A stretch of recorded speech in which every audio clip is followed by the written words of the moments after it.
Bill of Champions.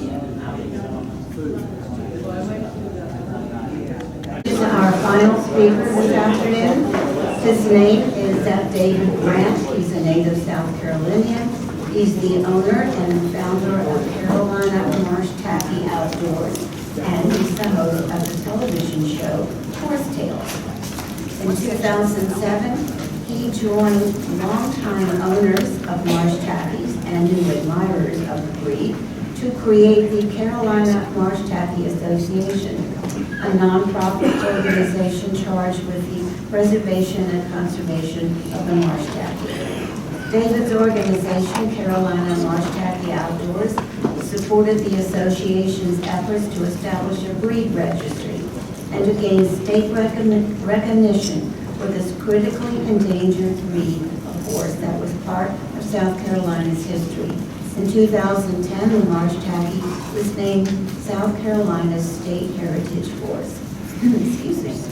And here to tell us all about this amazing horse, which has managed to survive with grit, grace, and resolve, is David Grant.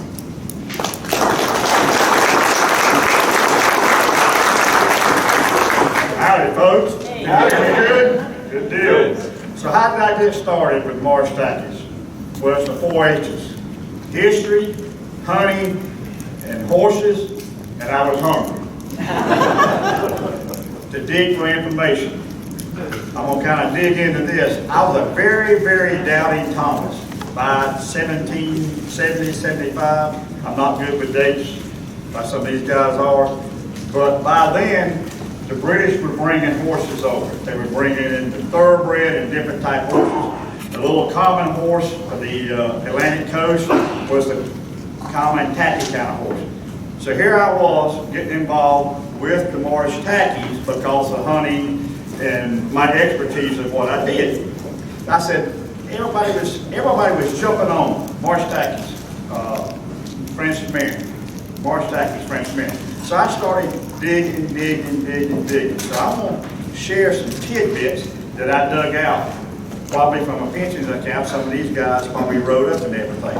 But I can't speak on authority on what happened with history, but I can speak on authority what the hardships that Francis Marion's men went through. It wasn't just a romantic thing you see in the Patriot and all that. Bloody Road, they got after it. And the British campaign, when they left and they rode straight, I mean, barely got any sleep. They had to swim the creeks and all that. So they didn't do it on foot. They did it on the back of a horse. Can you imagine swimming these creeks and it's cold, getting on the other side, having to build a fire and all that? That's not romantic, folks. That's real. So, but anyway, so I'm going to share a few stories that got me digging. And one of the ones that intrigued me was when Marion was at Mingo Creek. There's a historical marker there. And when he tried to sneak up on them, but they heard him coming. And after that, they said Marion, when he crossed the bridge to attack, he put croaker sacks on the horse's feet. So anyway, that's a little horse tale there. But anyway, so they had the battle, and I think they ended up defeating William Ball, Colonel Ball. And after that, they said that Marion captured William Ball's horse and all his gear and everything. And then it was Bass that wrote about it. He said that Marion took his gear and his horse that was raised on the limestone pastures of Utah Springs. That's right over here. So I've been digging on that. So really, to how rich the land, the soil was, and pastures and stuff.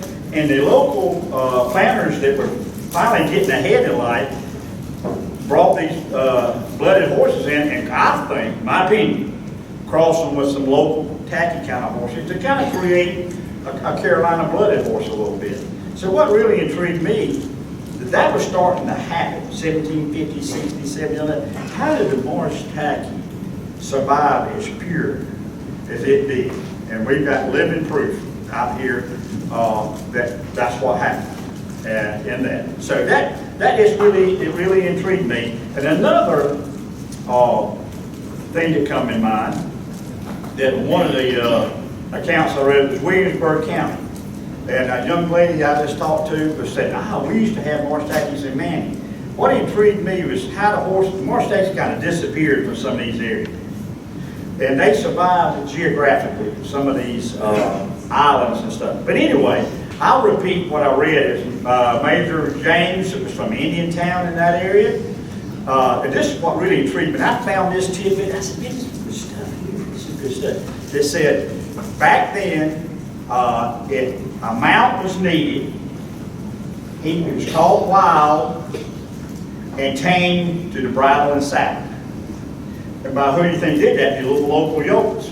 The local guys, and the same guys that when Marion called a muster, he didn't call some of these British regulars, he called the local guys. Like I'm going to point out, I got two good friends here, Colin Drew, but one I want to point out, we got living history with us here today. I got my Marsh Tacky horse out there, he's the real deal, and Travis McKnight, a good friend of mine, he's the real deal. He's the type young man that Marion would have called at a muster.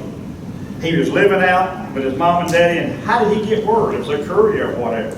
So he jumped on his horse. Well, what do you think it was? It was those common horses there, because he didn't have money. They didn't have money to buy these blooded horses and stuff. So he left home, probably kissed his wife goodbye, his kids and all that, and butterflies in his stomach, and he rode to meet up with Marion, wherever he said the muster was.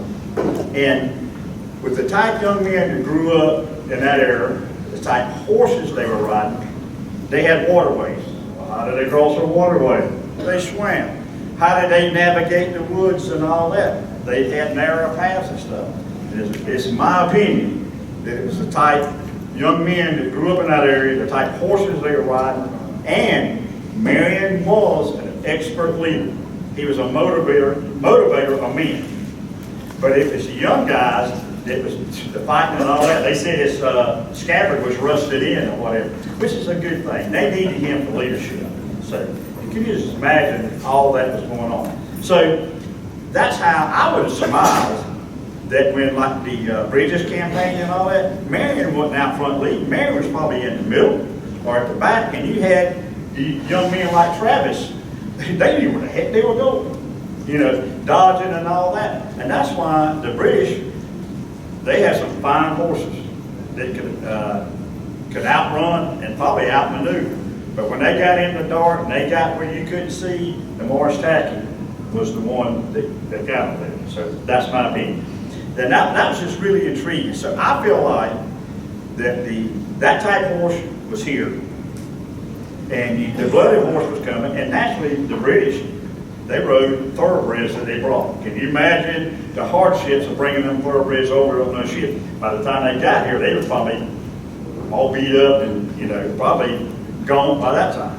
And another thing that one particular that I dug out close to where I live is the Blue Savannah battle. Is when the militia got around and ambushed the British. And they said the British scattered out through the woods and stuff. Well, how do you think they maneuvered the bulrushes and the bushes and the pines in Blue Savannah? Have you ever been in Blue Savannah? It ain't nothing but sand and pine trees. So that's how they did it. It was the toughness. It was the toughness of the horses, the toughness of the guys, and the leadership of Marion, and a lot of others. Because I wanted to do a little digging. Let's set the scene. And I'm repeating some of this stuff that I kind of type in and did some of this stuff. But anyway, back in about 1780, from what I read and understand, the revolution was hanging at a thread. I mean, they definitely were getting it took to them by the British. And the British were sweeping through the low country, and they were riding. They could cover, say, Charleston somewhere on those thoroughbreds, probably in a half a day, what it'd take Marion and them to do in a day. So in the open battlefield, like you talked about with Utah Springs, I'm sure that the British on their thoroughbreds and some of Marion's men clashing and stuff, they got outfought. But when it was over, the historians went, who really did win Utah Springs battle and everything like that? The Marion's men, they recruit, they dug through the swamps, and that's how they survived and got them back into Charleston and all that. And I'm just adding some of my little stuff to it. But anyway, but in the Pine Barrens, the Blackwater Swamp, Francis Marion and his ragtag militia fought a different kind of war. They wasn't chasing glory in the open fields. They were striking at supply lines. It was driving the British crazy. Ambushing patrols and shooting pickets. They said, you know, that ain't normal. But he wasn't trying to impress anybody. He was trying to survive. He was trying to win. And then they would melt right back into the swamps. And some of the guys would ride on back home, driving Marion crazy. He had nobody to fight with. So the secret to their escape was just not Francis Marion's cunning. It was the horses that they were riding. It was the guys riding the horses that they were able to get away. You know, and like I say, you just imagine the hardships that the people that helped us have the freedom we have went through. It's just like once again be redundant. Every night they were cold, probably hungry, and then some of them probably just when they got up the next morning said, "I'm going home and see my wife and give me something to eat." But anyway, so they said that really was tough on Marion. He didn't know how many people he had to fight with and how he did it. But anyway, moving forward, what's so intriguing, the blooded horses from Europe, and that's what the British was riding, versus the little Marsh Tacky. And the little Marsh Tacky was tough and wiry, could survive on very little. Well, so could Marion. He was tough and wiry. They kind of akin in a lot of ways. I mean, isn't that ironic? Here we are talking all these years later, but the little Tacky horses survived, and then our country survived. And really, I think that what happened here in the Carolinas with Marion and his guys and the horses and our blood and guts helped turn the tide, in my opinion. But anyway, William Bass did know in his biography of Marion, and I think Bass did a pretty good job. The high-blooded horse was often less useful than a small native mount that can endure the swamps and subsist on very little. And this was a good note. The difference in horse flesh mirrored the war itself. The British, with their discipline, training, and fine equipment, versus Marion, who relied on resourcefulness, endurance, and knowledge of the land. From what I read and could tell, you know, Marion was he fought in the back country with the Indians, and he learned what the key of ambush, you know, and that's not the way the British fought. But anyway, now another thing that I read here is in the tactical advantage, the chase. Time and time again, the story played out the same way. The British would give chase, confident with their faster horses, they could run down the militia and bayonet on that. But as soon as Marion's men left the road and entered the swamp, boom, yeah, the chase was over. They knew where they were, what they were doing, and where they were going. And I can imagine, they vanished like ghosts, kind of like in the movie The Patriot. I just kind of giggled at it and said, well, he's a ghost, you know, he's vanishing, you know. But some of the places that they vanished into, I can speak on authority. I have hunted from, they call it Long Bluff, Sherrall, all the way down to Window Bay, either walking, paddling, or riding my horse. I have been blessed. I have trod on by. I can say I have navigated all that whole stretch, and it ain't a picnic. It is that when you got the Lynch's River, if you didn't have a ferry, you forded. You got to the Big PD, the same way. So Marion's men, they had to know how to get over there. And the British, you know, they probably had to stop and wait the daylight and try to find a ford. Another good story that I really thought was intriguing was Peter Horry. They were retreating, and they said that Lynch's River was in full freshet. So, and they had the British on their butts. So they forded the river in freshet, which is a flood, at night. And then in that, Bass wrote this, that Peter Horry's got hung up on the vines in Lynch's River. I have swam a river on a horse, hunting like a dummy. I'm a little bit older and wiser now, but anyway, I'm gonna tell you that's the real deal. That's survival. That's it. But anyway, he got hung up on the bushes, and he said, thanks to a bold young man mounted on a steed or whatever, he got him off put him off the vines and stuff, and he said they slept on a little high spot in Lynch's River. Can you imagine that? But anyway, once again, on and on with things like that. So Francis Marion, and I believe it was in the British campaign that he would always, British would try to get him to retreat. British would try to get him to retreat. And I think it was the British campaign that he didn't win anything. Marion did not win anything by brute force. And I'm reading this. He won by never being caught, that I'm aware of. He had some close calls. Not like Sumter. I think Sumter got caught a couple times with his pants down. But anyway.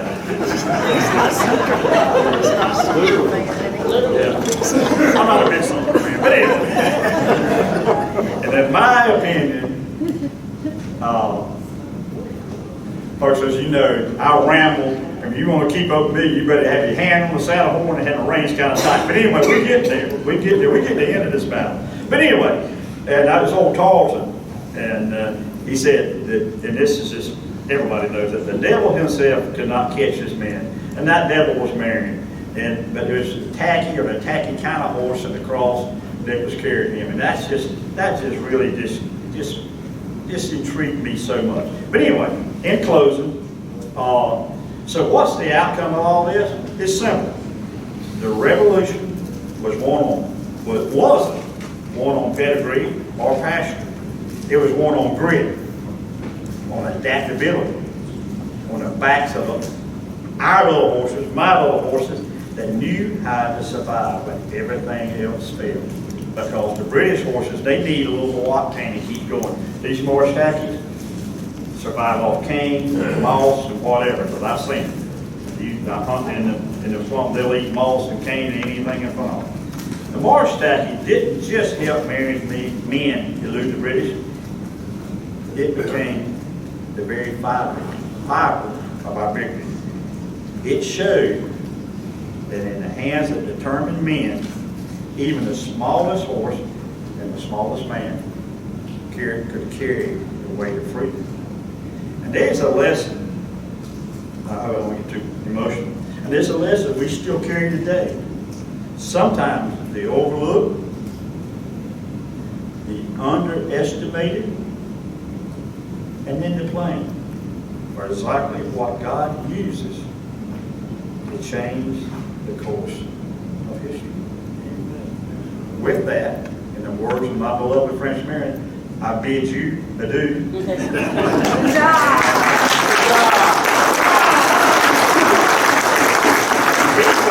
Go out and I will show you my Marsh Tacky stallion and showcase my two buddies, especially Travis, which is living, walking history. And I'll take some questions there. Well, I am very hard to hear. Okay, we'll take the questions out there because I promise you, I could do very well in answering that. Next thing on my list, my wife says, is hearing aids. Thank you all.